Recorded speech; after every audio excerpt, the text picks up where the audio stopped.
ஒரு காலத்தில் விவசாய நிலங்களால் நிரம்பி அமைதியாக இருந்த இந்த பகுதி இன்று மறைமலை நகர் என்று பெருமையுடன் அறியப்படுகிறது.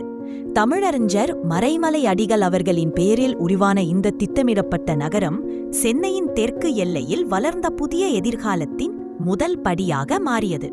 தொழிற்சாலைகள் வந்ததுமே இந்த நிலம் உயிர் பெற்றது.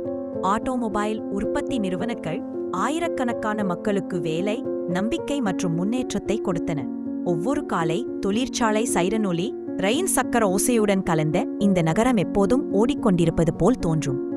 இயந்திரங்கள் மட்டுமே நகரத்தை உருவாக்குவதில்லை, இங்கு வாழும் மக்கள்தான் மறைமலை நகரத்தின் இதயம். அல்ஷாம் மொஹபாரக் பிரியாணி கடைகள், பலா ஃபாஸ்ட் ஃபுட் ஃப்ரைட் ரைஸ், ஆனடிப்பட்டியான் காப்பின் மனம், சைக்கிளில் பள்ளிக்கு செல்லும் குழந்தைகள், குடும்பங்கள் கோவில்களில் வழிபடும் காட்சி.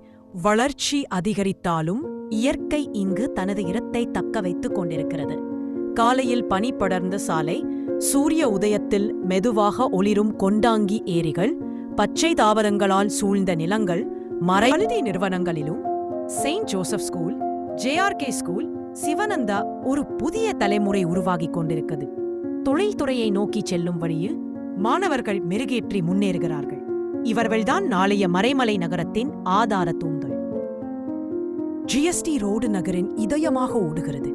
சென்னை, செங்கல்பட்டு மறைமலை நகரத்தில் திருவிழாக்கள் குடும்ப கொண்டாட்டம் போலத்தான். பொங்கல் கோலங்களால் தெருக்கள் ஒளிரும், தீபாவளியில் வீடுகள் மகிழ்ச்சியால் தகிக்கும், கோயில் திருவிழாக்களில் இசை, மகிழ்ச்சி, ஒற்றுமை ஒலிக்கும்.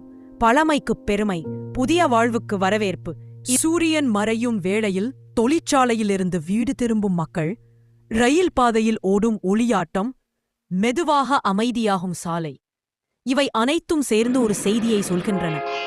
மறைமலை நகர் இன்னும் வளர்ந்து கொண்டிருக்கிறது. ஆயிரக்கணக்கான கனவுகளின் வீடு.